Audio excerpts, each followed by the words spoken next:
இடத்துல அல்லாஹ் என்ன சொல்கிறான் அப்படின்னா, இந்த மாதிரி செய்திகளை பொய்ப்படுத்திட்டே இருந்தாங்க. ஆனால் அவங்க என்ன பண்ணாங்க, இதனால் எந்த ஃபித்னாவும் எந்த குழப்பமும் ஏற்படாது என்று தாங்களாகவே எண்ணிக்கொண்டார்கள். ஏன் அப்படி நினச்சாங்க அப்படின்னா, இவங்க பாட்டுக்கு தப்பு பண்ணிட்டே இருக்காங்க. அல்லாஹ் இவங்களை விட்டு வச்சுருக்காங்க. விட்டு வைக்கும்போது என்ன நினைக்கிறாங்க, அப்போ கரெக்டாக தான் பண்ணிகிட்டு இருக்க மாட்டிருக்கு. ஒன்று அல்லாஹ் பனிஷ்மெண்ட்டு கொடுக்கல. அல்லாஹ்வுடைய ஸ்டைல் என்ன தெரியுமா, நீ தப்பண்ணினா விட்டுருவான். ஒரு கேடு கட்டவன் தப்பண்ணானா அல்லாஹ் அவனை அப்படியே விட்டுருவான். ஒரு மூமின் தப்பண்ணானா அன்றைக்கே பனிஷ்மெண்ட் கொடுப்பான். அல்லாஹ்வுடைய சுன்னத் அப்படி. ஏன் தெரியுமா, மூமினை தவறான பாதையில் நிலைச்சிருக்க செய்ய மாட்டான். உடனே அன்றைக்கி அடி கொடுப்பான். அன்றைக்கே ஒரு கஷ்டம் வரும், தலைவலி வரும், எவனா ஒருத்தன் நம்மளை திட்டுவான், ஏதோ ஒரு இழப்பு வரும், கொண்டு போய் சாத்துவோம், மனசு வெறுக்கிற மாதிரி வரும். நல்லா புரியும், நேற்று செஞ்ச அந்த சம்பவத்தினால தான் இன்றைக்கி நம்ம வாங்கி கட்டியிருக்கோம். அப்போ புரிஞ்சிட்டு ரைட்டா யா அல்லாஹ். அது உடனே என்ன பண்ணுவான், அல்லாஹ் மேலே கோவமோ, அதாவது அந்த நடந்த அந்த இழப்புக்கு அல்லாஹ் மேலே கோவமோ இதுவும் வராது. அல்லாஹ்வை நோக்கி திரும்பவும் தௌபா செய்வோம். ஏன் அல்லாஹ் எனக்கு இப்படி நடந்துச்சுன்னு கேட்க மாட்டோம். அல்லாஹ் நீ மன்னிச்சிரு, நான் நேற்று அப்படி நடந்ததுனால தான் இன்றைக்கி எனக்கு நீ இந்த பனிஷ்மெண்ட் கொடுத்துருக்க, இனிமேல் நான் எச்சரிக்கையாக இருக்கிறதுக்கு எனக்கு உறுதிப்படுத்து அப்படின்னு சொல்லிட்டு நாம், அது மூமின்கள் அந்த ஆங்கிளில் சிந்திப்பாங்க. இவங்க என்ன நினைக்கிறாங்க, எந்த ஃபித்னாவும் ஏற்படாது என்று தாங்களாகவே எண்ணிக்கொண்டார்கள். அல்லாஹ் என்ன சொல்கிறான், உங்களுக்கெல்லாம் இங்கே ஃபித்னாவே கிடையாது தம்பி, பெரிய ஆப்பு அங்கே தான், நீங்கள் செத்து பாருங்கள் அப்போ தெரியும் உங்களுக்கு. இவ்வாறு அவர்கள் குருடர்களாகவும் செவிடர்களாகவும் ஆகிவிட்டார்கள். அதான் அல்லாஹ் சொல்கிறான். இந்த மாதிரி நபிமார்களை கொண்டுட்டு இருந்தாங்க. இப்போ இங்கே கொல்றதுக்கு நபிமார்கள் கிடையாது. யார் அல்லாஹ்வுடைய தீனை எடுத்து பிரச்சாரம் பண்ணுறாங்களோ அவங்கள தான் கொல்ல முடியும். கொன்னுட்டு இவங்க குஷியாக வராங்க.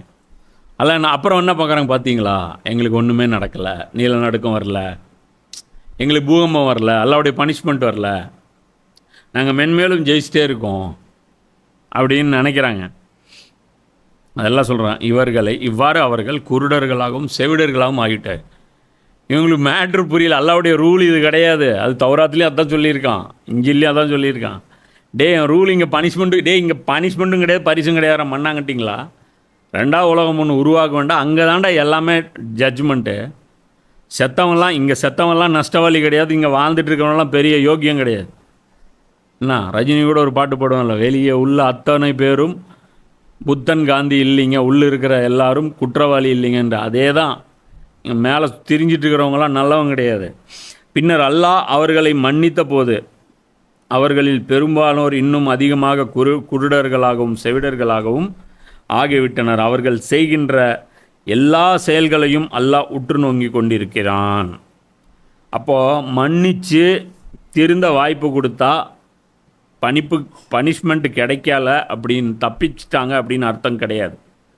இதனால தான் நான் சொல்கிறேன். அதான் நான் ஒரு தப்பு பண்ணும்போது நான் ரொம்ப ஸ்ட்ரிக்டாக ஒன்று திட்டுறேன்னா, ஏன் திட்டுறேன் அப்படின்னா, தப்பு பண்ணி அதை டைஜஸ்ட் பண்ணிட்டேன்னு வச்சுக்கோ, அது தப்புன்னு நீ உணரவே மாட்டேன். புரியுதா? கடைசியாக நீ என்ன ஆயிடுவ, குருடன் ஆயிடுவ. தப்புக்கள் செஞ்சு மல்டிப்புள் தப்பு ஒரு செய்ய என்ன ஆயிரும் அப்படின்னா, தப்பு செய்கிறது நம்மளுடைய இயல்பாயிரும். என்னடா இந்த தப்புக்கு இவ்வளோ கண்டிக்கணுமா அப்படின்னு கேட்டால், ஒரு தப்பில் பிடிச்சிட்டா அடுத்த தப்பு நீ செய்ய மாட்டேன். புரியுதா? நீ நாசமாக போகணும் அப்படின்னா நான் என்ன தெரியுமா பண்ணுவேன், நீ தப்பு செய்யும்போது கண்டிக்க மாட்டேன், விட்டுருவேன், எக்கேட கட்டுப்போ. இதுதான் அல்லாஹ்வுடைய பாலிசியும். எக்கேட கட்டுப்பா. ரொம்ப தப்பு செய்கிறவனா அல்ல ஒன்றும் டச் பண்ண மாட்டான்.